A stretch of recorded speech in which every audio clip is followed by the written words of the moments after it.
사실 지금 촬영하는 것도 사생활 침해로 고소하는 자가 있으면 중죄에 처해진다. 그 이상의 사건은 강 작가도 감당해내기 쉽지 않은 일이다. 이러한 행동도 부장기까지 들어간다면 단연 심할 석감이 분명하다. 20분 정도 후 젊은 친구 강 작가 막내는 원래 위치했던 송포식품점 앞으로 왔다. 송포식품점 앞에는 아무도 없다. 곧 도착이라던 곽 팀장은 아직까지도 코빼기도 보이질 않는다. 이런 인간을 믿고 일을 하는 자신이 생각하니 또 한 번 우라통이 터져오른다. 차로 가서 비상용 보조 배터리를 가져온 막내는 배터리를 갈아 끼우고 카메라를 강 작가 코앞에 뒤밀었다. 그렇지 않아도 필름 내용이 궁금하던 차였다. 식품점 앞 탁자에 붙어 앉아 대감기를 한 후 재생을 눌렀다. 젊은 친구는 식품점 안으로 들어가더니 한동안 보이질 않는다. 화면은 밝은 불빛과 함께 판잣집 내부를 구석구석 핥는가 했지만 중간중간 초점이 흐려지고 밝아지기를 되풀이한다. 초점이 정확해지자 내부에는 게장으로 보이는 철망들이 보이고 개밥그릇이 여기저기 나뒹굴고 있다. 아마도 판잣집 벽을 삥 둘러가며 철망 게장을 엮어놓은 듯한 것이 분명 개를 키우는 막사는 분명하다. 그렇다면 그 안에 있던 개들이 모두 탈출했다고 가정한다면 어떻게? 그리고 안에는 왜 주인이 없을까? 무허가라 감당 못하고 그냥 도망쳤을까? 강 작가와 막내 비디오 화면을 보고 이런저런 추리를 하고 있을 때 애견클럽이라고 써붙은 승합차 2대가 연거푸 송포식품점 앞에 서고 그 뒤를 이어 119 구급대 승합차가 주차를 시켰다. 곽 팀장이 반갑다는데 해맑은 미소를 짓고 손을 흔들며 다가온다. 이럴 때는 저 지긋한 놈이 나도 반갑네 작가 웃음으로 팀장을 반겼다. 소방팀장과 곽 팀장, 강 작가는 다시 내부를 찍은 비디오를 리플레이하며 판독하기 시작했다. 여하튼 강 작가의 추리대로 무슨 일이 생겼던 간에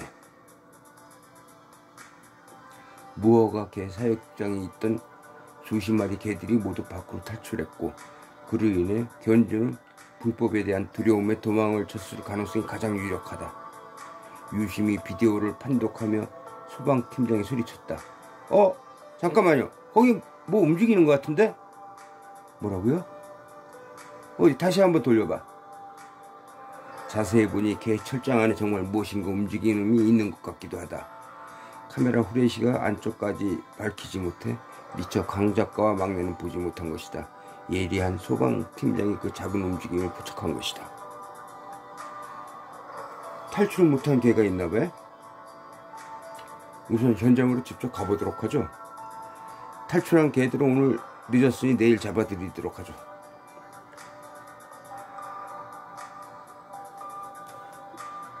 그런데 지금 생각해보니 좀 이상한 점이 있어요.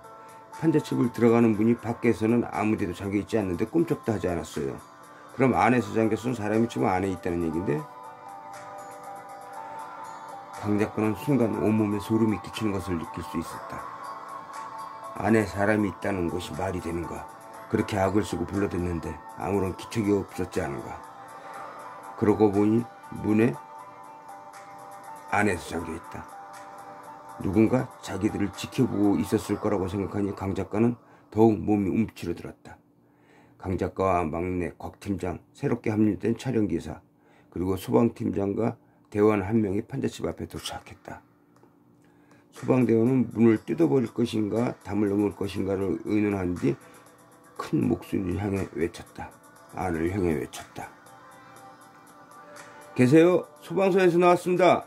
안에 아무도 안 계십니까? 대답이 없으시면 긴급 사태에 대비해 문을 뜯어내겠습니다. 소방팀장이 고개를 끄덕이자 소방대원이 바로 판잣문을 철거하기 시작했다. 가루와 망치질 몇 번 안 했는데 거대해 보이던 문짝이 옆으로 기울며 쓰러져 버렸다. 문짝이 넘어가고 안에서 눅눅하고 뜨거운 공기와 썩은 냄새가 코를 찔러댔다. 소방팀장이 다시 한번 소리쳤다. 안에 아무도 안 계십니까? 소방대원입니다. 역시 아무런 기척이 없다. 소방팀장은 촬영기사에게 다가와 카메라 후레쉬를 본인 가리킨 쪽으로 비추어 주기를 원했다. 촬영기사가 카메라를 소방팀장이 가리킨 곳으로 돌렸다. 순간 이런 젠장 뭐야? 곽 팀장과 소방대원, 촬영기사 모두 외마디와 함께 밖으로 뛰어나왔고 밖에 있던 강 작가와 막내는 그 바람에 지레 놀래 고함을 치고 말았다. 왜 그래요? 곽 팀장은 얼굴이 땀범벅이 된 채 뭐라고 중얼거린다. 팀장님 정신 차려요. 뭐라고요? 사람이 묶여있어. 사람이 묶여있다고. 뭐라고요? 사람이 묶여있다고요? 그럼 경찰을 불러야 되는 거 아니에요? 마음을 가다듬은 소방팀장은 본인과 곽 팀장이 한조, 또 다른 소방대원과 카메라 기사가 한조가 되어 안으로 들어가기로 했다. 젊은 친구와 강 작가, 막내는 그냥 밖에서 대기하기로 결정했다. 그렇게 여러 명이 들어갈 만큼 공간이 넓지도 않았기 때문이지만 아마도 여성에 대한 배려일지도 모르겠다. 소방팀장은 조심스럽게 철장 안에 묶여있던 사람이 있는 곳으로 향했고 촬영기사는 맨 뒤에서 앞쪽으로 불빛을 밝혔다.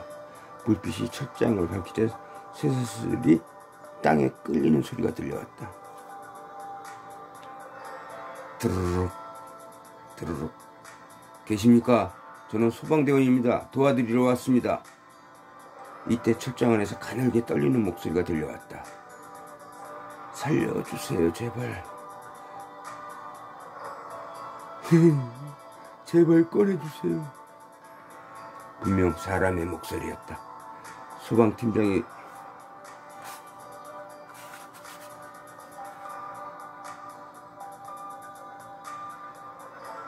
손짓하자 카메라 기사가 철장 앞으로 바짝 다가와 안으로 카메라 초점을 맞추었다. 카메라 기사는 흠칫 두 발짝 뒤로 물러섰다.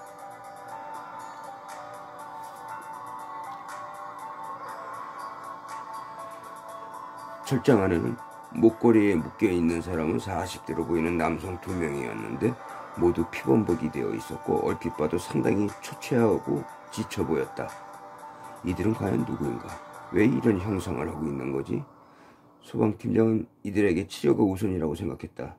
목숨도 겨우 부지하고 있는 듯한 모습을 한 이들을 그냥 놔둘 수는 없는 일인 것이다. 어이, 박대원, 어서 차량으로 가 지원 요청하고 들것 2개와 응급박스 가져와. 대원들 모두 오라고 하고. 네, 알겠습니다.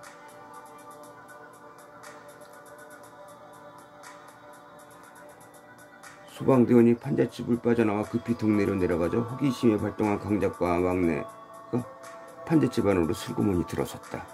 밖은 이제 어둠이 깔리기 시작했다.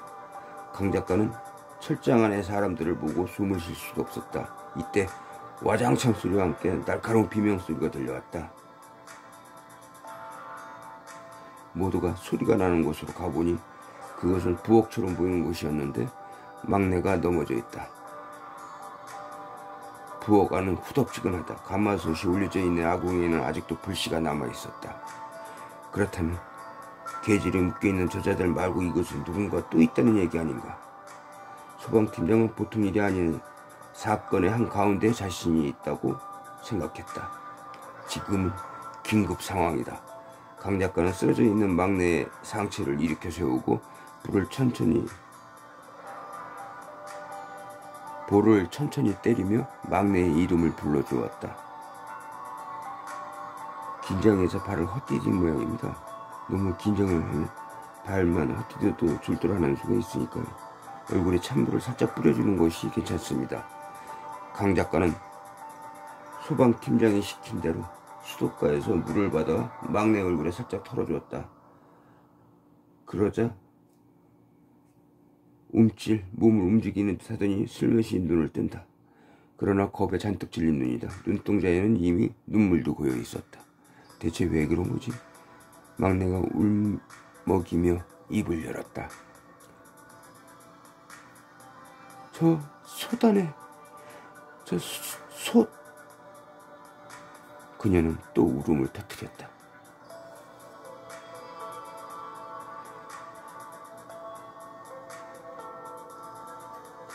끝내 울음을 터뜨리고 마는 막내를 부둥켜 하는 강 작가는 막내가 가리키는 솥단지를 노려봤다. 무엇인가 끌어 넘치는 흔적이 있는 솥단지는 꺼지지 않은 불씨에 김이 모락모락 피어오르고 있다. 소방팀장은 무전기를 통해 대원들에게 무언가를 지시를 내고 있었고, 차량기사가 솥등공을 열기 위해 마른 침을 삼키며 뚜껑에 손을 갖다 대었다. 아 뜨거워. 아이씨.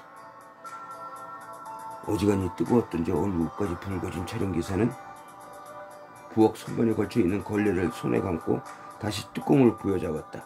그리고 망설임 없이 뚜껑을 열어줬겠다.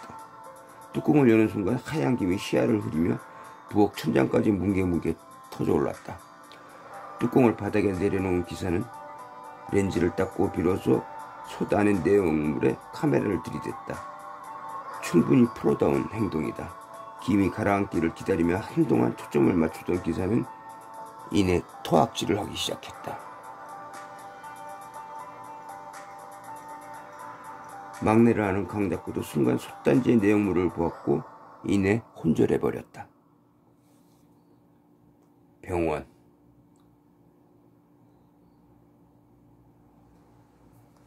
강 작가가 눈을 뜨고 주변을 살펴보았을 때 그곳이 병원이라는 것은 냄새만으로도 충분히 추측할 수 있었다. 침대에 누워있는 강 작가 앞에 누군가 서 있는데 그 모습은 곽 팀장이라는 것을 어렴풋이 짐작할 수 있었다. 강 작가, 내가 왜 이곳에 누워있는 걸까? 조심스럽게 시간대를 거슬러 올라가 보았다. 두통이 생긴데 개떼가 나타났다는 제보, 속리산 밑자락에 있는 어느 시골 마을, 그리고 젊은 청년 산속의 판잣집. 여기까지 생각에 미치자 강 작가는 밀려오는 구토를 참아내지 못했다. 침대 시트 위로 그대로 토섬을 쏟아낸 강 작가는 황급히 물을 찾았다. 나 좀 누가 물 좀. 가져다준 물을 마시고 정신을 차려보니 강 작가 옆에는 곽 팀장이 안경 안으로 멀뚱한 눈을 깜빡이며 강 작가를 내려다보고 있었다.